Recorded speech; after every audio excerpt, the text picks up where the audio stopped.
All right, so we have made it to the last point of Unit 9 of Humble Yourself, the Way to Greatness. Unit 9 has been the way of Christ, which is meekness and sonship. And we're up to point E, which is the nature of love, laying down our lives for others in selfless mercy. God is love. Jesus came and was a living, walking, talking, breathing, moving demonstration of love in action. And he went to the cross for us in love. He laid down his life. God came and took the blame for everything that everyone else had done wrong, just so he could be restored to relationship with us because he loves us so much. Wow. That's amazing just to think about. But let's look. Jesus isn't the only example in the scripture of one who understood the nature of God, the mercy of God, the love of God. So this first point, we're going to look at Moses. Moses reflected the merciful nature of God through his intercession on behalf of Israel. When Moses was up on the mountain receiving the instructions and the tabernacle pattern from the Lord, God said, "Moses, I'm angry at my people. Go down and see them." And Moses implored God based on God's own mercy, based on God's own reputation. It wasn't about, "Oh, come on, don't be such a mean, big, bad God." No, it was, "God, what about your reputation? What about your reputation of salvation and deliverance?" Moses interceded on behalf of the people. But then when Moses went down and saw that the people were worshiping a golden calf and saying, "This is the God who brought us out of Egypt," well, then Moses knew why God was so mad. And at that point, Moses went back up onto the mountain and asked God, "Please don't blot these people out. You're right, they have sinned a terrible and great sin. Forgive them. Be merciful to them. And if you can't be merciful to them, blot me out of your book instead. Forgive them. Take me." So let's look at the passages that show this. Exodus 32, starting with verse 9. "And the Lord said to Moses, I have seen this people, and behold, it is a stiff-necked people. Now therefore let me alone, that my wrath may burn hot against them, and I may consume them, in order that I may make a great nation of you." So Moses, if he were like a normal person, and maybe if you were in this situation, you would hear God say that and be like, "You know what? You're right. Let's start over again with me. I'm the seed of Abraham, Isaac, and Jacob. Let's wipe out all these people.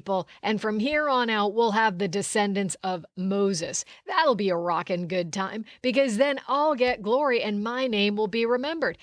Like you restarted and reset the whole thing after Noah. You flooded the earth, kicked everybody out, killed everything with the breath of life in it, and started that everyone now on earth is descended from Adam, but also from Noah. Let's do it that way among your people, that all of your people would be descended from me. Sounds like a good idea, God. I agree. Why don't you wipe them out?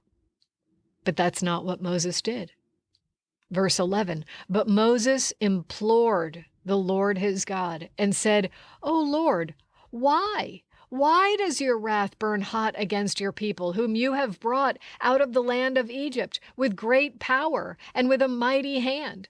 Why should the Egyptians say, with evil intent did he bring them out, to kill them in the mountains and consume them from the face of the earth?" So Moses is appealing to God for his own mercy and for God's reputation in the sight of the Egyptians. The whole world at this point had heard what God had done for his people. News travels fast when the Egyptian army is consumed in a day. And even 40 years later, when Israel went into the land, Rahab, who held the spies, she said, "Oh yeah, we heard what God did 40 years ago for you when he parted the waters of the Red Sea." So, God has made a name for himself by redeeming his people. But Moses is saying, well, wait a second. If you kill them all in the wilderness, then what's going to happen to your great name? They're not going to think that you are kind and merciful and good. We're supposed to be the representation of your kindness and goodness. If you wipe them all out, they're just going to think that you're evil, that you brought us out to starve us and kill us. That's not good for your reputation, God. You're supposed to be the one that's glorified here. So Moses continues, turn from your burning anger and relent from this disaster against your people. Remember Abraham, Isaac, and Israel, your servants, to whom you swore by your own self and said to them, I will multiply your offspring as the stars of heaven, and all this land that I have promised I will give to your offspring, and they shall inherit it forever. So Moses is saying, you know what? Don't look at the sin of this people. Instead, remember Abraham, Isaac, and Jacob, the faithful ones, your servants, the ones that you made a promise to. By saying this, Moses is saying, don't start over again with me.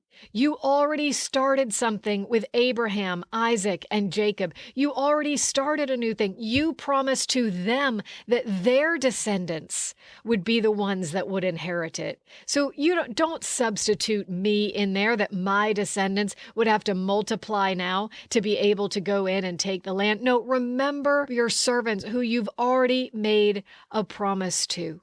And the Lord relented from the disaster that he had spoken of bringing on his people.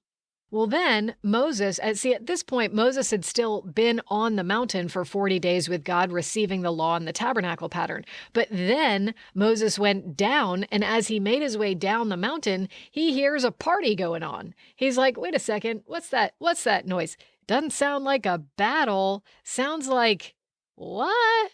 A party? I don't understand. Why are the people doing that? And so as he got down, he saw that they had made this gigantic golden calf and they were worshiping it and dancing around. And if you read into the scriptures, they were probably dancing around naked. They were shouting for joy. They were singing their festival songs and they were worshiping the golden calf, saying, "This is the God who brought us out of Egypt. Woohoo!"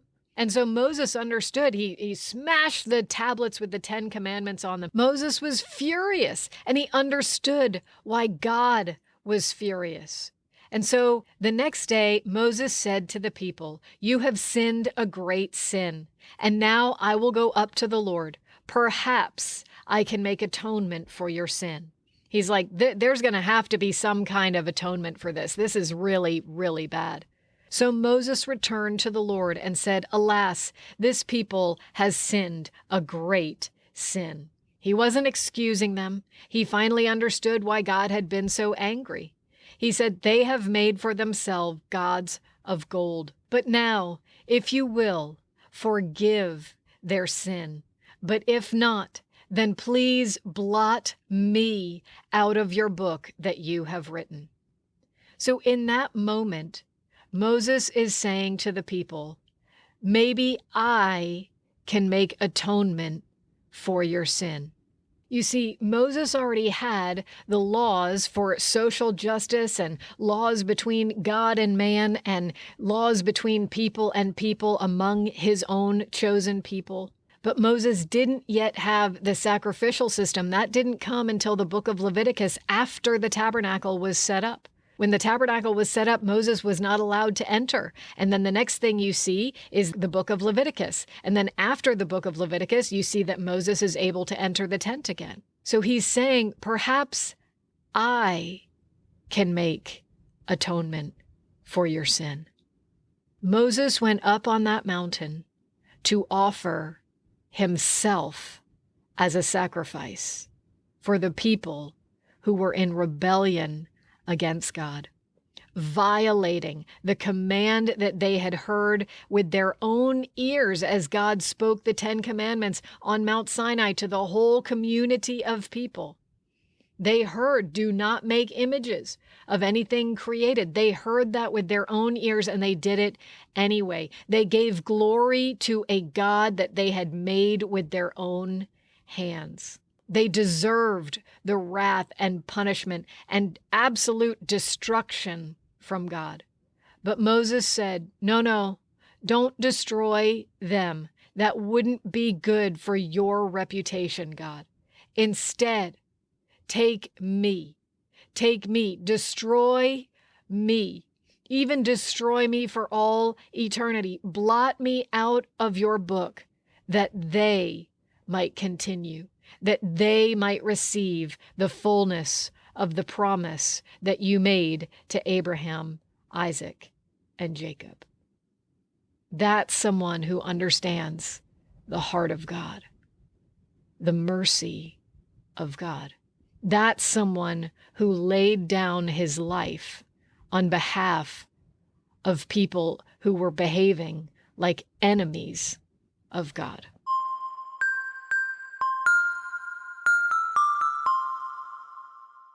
So another example of one who offered himself selflessly was David. Now, David is the one who had erred. When he took a census of the people, we talked about why that was so evil, because he was violating Deuteronomy 8 by taking a census of his own strength and saying, by my own power and my own great hand, I have gotten this, right? He was taking a census of his own military strength. But then God sent a plague of destruction against the people. Now, David asked for the punishment to be on himself and his own household rather than on the people. Now, you might say, well, that's right. David's the one who messed up, so he's the one who should pay the price. Yeah, except you got to understand. When I say it, you're going to understand what this really entails. David was the king. The king. The CEO, the one in charge, the big boss, whatever you want to call him, he was that guy. He was the top dog, okay? Historically speaking, any pagan king in the history of mankind, and historically speaking, even up until this day, the top dog will let other people take the fall, even for his mistakes, rather than him taking the fall for his own mistakes. So it would have been just like everything else in the world if David had said, oh, too bad, I took this census and now, 70,000 people are dying in a plague. Well, that's too bad, but at least I'm still king. It's good that I'm still king because, that's my destiny. That's my birthright. David did the opposite of that. And this is also why David refused to receive the place where God chose for sacrifices to be offered as a free gift. He needed to pay the price. David was willing to pay any price, including his own life, to petition God for mercy and to save God's people. God must be just, but God delights to show mercy, and David appealed to that. 1 Chronicles 21, starting with verse 16. And David lifted his eyes and saw the angel of the Lord standing between earth and heaven, and in his hand a drawn sword stretched out over Jerusalem. So this angel was ready to destroy the whole city. Then David and the elders, clothed in sackcloth, fell upon their faces. We talked about falling on your face in a prior unit, before the Lord, seeking him for mercy, seeking his face. And David said to God, was it not I who gave the command to number the people? It is I who have sinned and done great evil. But these sheep, what have they done? So David, the same one who wrote the psalm, the Lord is my shepherd, he knew that the people of God were like sheep to God as their shepherd. These sheep, what have they done? These hopeless, helpless ones without you, what have they done? They need you. David said, please let your hand, O Lord my God, let your hand be against me and against my father's house. But do not let the plague be on your people. So David is saying the same thing that Moses said. He said, take me instead, curse me instead, give me and my entire household the plague instead, but spare these people, for it is I who have done evil. Spare them, take me instead of them. Verse 18, now the angel of the Lord had commanded Gad to say to David that David should go and raise up an altar to the Lord on the threshing floor of Ornan the Jebusite. So David went up at Gad's word, which he had spoken in the name of the Lord. Now Ornan was threshing wheat. He turned and saw the angel, and his 4 sons who were with him hid themselves. So this angel, this destroying angel, was terrifying. Absolutely terrifying. Ornan's 4 sons hid themselves. They were like, we don't want any part of that. There's a destroying angel over you. As David came to Ornan, Ornan looked and saw David and went out from the threshing floor and paid homage to David with his face to the ground. And David said to Ornan, give me the site of the threshing floor, that I may build on it an altar to the Lord. Give it to me at its full price, that the plague may be averted from the people. Then Ornan said to David, take it, and let my lord the king do what seems good to him. See, I give the oxen for the burnt offerings, and the threshing sledges for the wood, and the wheat for the grain offering. I give it all. So Ornan was like, take it, you can have it as a free gift. I will gladly give it to you, my king. But King David said to Ornan, no, I will buy them for the full price. I will not take for the Lord what is yours, nor offer burnt offerings that cost me nothing. You see, David is determined to pay the price so that the people can be spared.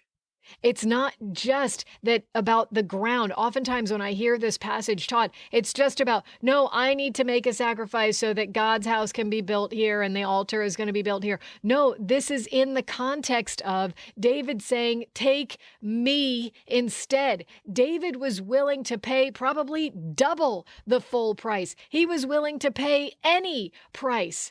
He wanted to pay the full price so that the people could be spared. He was not going to take sacrifices that didn't cost him anything. He needed to pay the price. This was his act of atonement. This was his act of laying his life down on behalf of the people, paying full price for the land, and whatever else Ornan sold to him in that transaction was a small thing compared to what David was interceding for the people to the Lord about. So David paid Ornan 600 shekels of gold by weight for the site, and David built there an altar to the Lord, and presented burnt offerings and peace offerings, and called upon the Lord, and the Lord answered him with fire from heaven upon the altar of burnt offering. Then the Lord commanded the angel, and he put his sword back into its sheath. So David offered himself on behalf of the people. The king interceding for the people, rather than the king oppressing the people, taking advantage of the people, allowing the people to be destroyed so that the king could continue to reign. Do you see the difference here? The king laying down his life and paying the full price so that the people could be spared. And what's also noteworthy about David is this was prior to David being king, but in the days of Saul, when Saul was still king, David considered Saul's life to be precious, in spite of the fact that Saul was trying to kill him and was hunting him down and trying to get him dead, right? So let's look at the passages where David showed mercy and respect and honor even to his enemies. 1 Samuel 26, starting with verse 21. Then Saul said, I have sinned. Return, my son David, for I will do you no more harm. Because my life was precious in your eyes this day. Behold, I have acted foolishly and have made a great mistake. And David answered and said, Here is the spear, O king. So David had taken Saul's own spear. He could have killed him right in that moment, but he did not kill. He would not touch the Lord's anointed, even though he could have had his enemy in the palm of his hand. He could have been anointed king. He could have usurped the throne through assassination. Instead, he said, Here is the spear, O king. Let one of the young men come over and take it. The Lord rewards every man for his righteousness and his faithfulness. For the Lord gave you into my hand today, and I would not put out my hand against the Lord's anointed. Behold, as your life was precious this day in my sight, so may my life be precious in the sight of the Lord, and may he deliver me out of all tribulation. Do you see this? David was saying, I'm going to show respect and mercy even to my enemies who are treating me wickedly and trying to kill me. I'm going to treat their life as something even more precious than all of my own desires and even the prophetic words and the anointing that's over my life. I'm going to treat other people as more precious than my own life because I believe that if I do that, the Lord will consider my life to be precious in his sight. The Lord is my keeper. The Lord is my protector. The Lord is the one who looks out for me. So if I look out for you, even though you are my enemy, then the Lord will look out for me. And another instance where David demonstrated this was when his own son, when he already was king, and when Absalom opposed him, which we talked about in a prior unit, Absalom opposed him, conspired against him, usurped the kingdom from him. But David still wanted Absalom's life spared. He commanded that Absalom not be killed. Even though Absalom had done all this evil to him, David didn't want Absalom killed. And then when Absalom was killed, David was heartbroken. So much so that his faithful servants, they were offended to the point of almost rebelling against him because he was so heartbroken that his evil enemy, even though the evil enemy was his own son, had been killed. So let's look at that. 2 Samuel chapter 18, starting with verse 31. And behold, the Cushite came, and the Cushite said, Good news for the Lord the king, for the Lord has delivered you this day from the hand of all who rose up against you. The king said to the Cushite, Is it well with the young man Absalom? And the Cushite answered, May the enemies of my lord the king and all who rise up against you for evil be like that young man. That means we took him out. He no longer lives. We want all your enemies to be dead like that.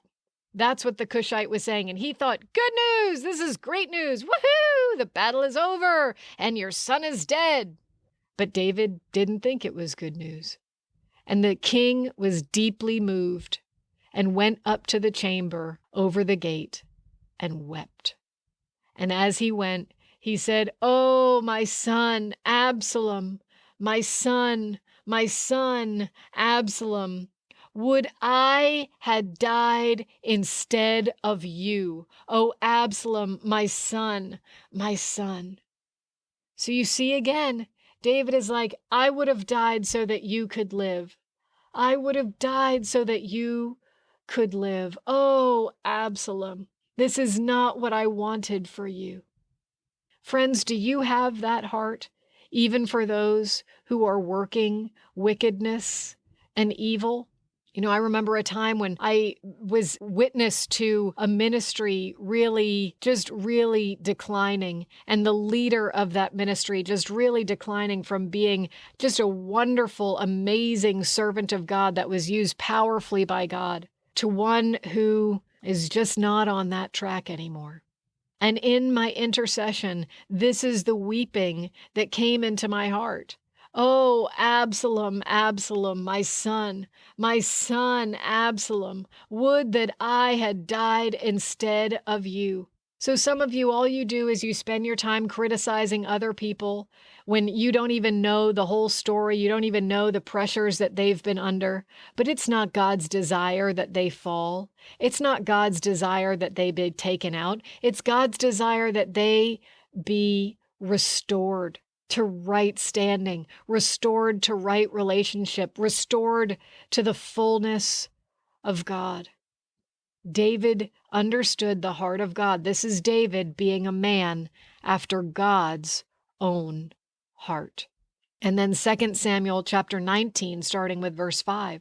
This is after the soldiers. David went on weeping for Absalom for so long that the soldiers who had fought in the battle on David's behalf, they were like, "What's the deal? We won this battle. This is a happy day. And instead, the king is crying. We should be celebrating. We should be having like a victory dance and festival. But instead, the king is upset because we won the battle. This doesn't make any sense. And this is just really ticking me off." That's what the soldiers were thinking. So then Joab came into the house of the king and said, "You have today covered with shame the faces of all your servants, who have this day saved your life and the lives of your sons and your daughters and the lives of your wives and your concubines." So David's whole family, if Absalom and the people who were with him had continued, there is no doubt, according to everything that's ever happened in the history of mankind, Absalom would have killed David, his wives, his sons, his daughters. He would have wiped out the entire family line altogether to establish his own position of authority. That's just how it's done with people who are functioning in the flesh. But Joab went on, "Because you love those who hate you and hate those who love you." So Joab is saying, we spared you and your whole family by winning this battle for you. But now the way you're behaving, all of your servants, all of the soldiers who fought for you are covered with shame because, he goes on, "you love those who hate you and hate those who love you. For you have made it clear today that commanders and servants are nothing to you." All that they did, all the army and all the fighting that they did on your behalf, that means nothing to you. Your behavior demonstrates that that means nothing to you. For today, I know that if Absalom were alive and all of us were dead today, then you would be pleased. Now, Joab is rightly rebuking David because he needed to be more sensitive to his people and the soldiers who had fought hard for him. However, Joab lacked insight into the heart of God and the heart of a father towards a prodigal son who had gone the wrong way and suffered the consequences for it. David understood the heart of God. David was willing to pay the price for God to show mercy to the people. David was willing to go without and deny himself his position as rightful king so that he was treating someone else's life as precious in his sight. And David loved his enemies and those who treated him shamefully because he understood the heart of God towards people.